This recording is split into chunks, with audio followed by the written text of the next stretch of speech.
I blacked out, I don't remember, we have never spoken about it, and we never will.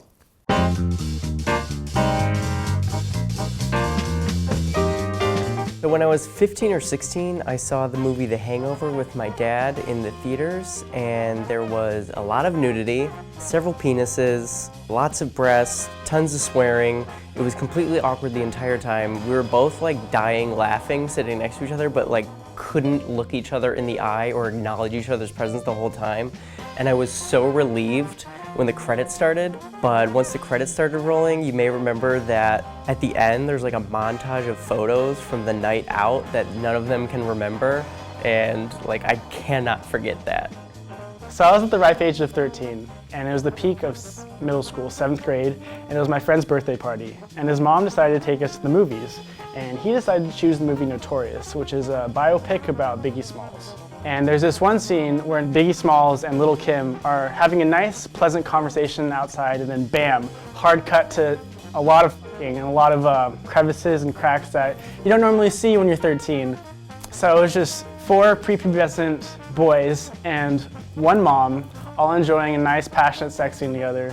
It was very awkward and very uncomfortable. I just kept my eyes on the screen because I didn't really want to see anyone's reaction, but I'm sure it was 10 times more awkward for the birthday boy. I was watching Game of Thrones and my dad happened to be in town. He's never seen the show, and so he was like, oh, I'll watch with you. And I, for some reason, thought this was like a low-risk episode. It absolutely was not. This was the episode in season 7, if you remember, where Grey Worm and Missandei finally declare their love for each other, and then it gets very Game of Thrones. And we didn't speak the whole time. The scene is like 2 minutes, but it felt like it lasted maybe my entire life, like several sunlit days. And then finally, like, it ended. He probably said something funny to like diffuse the tension because he's that type of person, but I blacked out, I don't remember, we have never spoken about it, and we never will. So I was 14 and my friend and I were just watching TV downstairs and like, you know, just surfing through channels and landed on a Seth Rogen movie called Zack and Miri. Little did I know the full title is Zack and Miri Make a Porno. We hadn't seen a sex scene yet, but of course, the second I can like feel one is about to come on, my dad comes downstairs, and it's that awkward moment where you don't want to change the channel because you don't want to make it seem like you're watching something you weren't supposed to. I did what any good friend would do and got up and went to the bathroom, leaving my friend and dad alone on the couch watching a very loud and graphic sex scene. Needless to say, my friend was not happy with me at all. And my dad and I never spoke about it.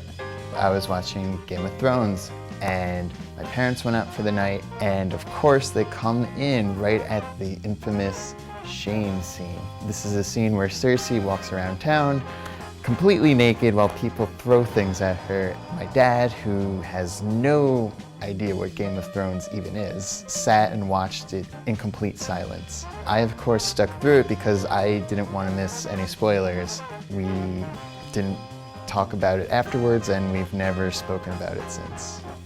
Like, no one voluntarily watches very like explicit or sexual stuff with their parents, but we just like, that is a part of life that doesn't exist, so. When we think back on it and like we've talked about it more recently, it's pretty funny. Yeah, what I did to my friend was like pretty savage, but if I had to do it all over again, I'd probably do the same thing. Sorry, Merritt.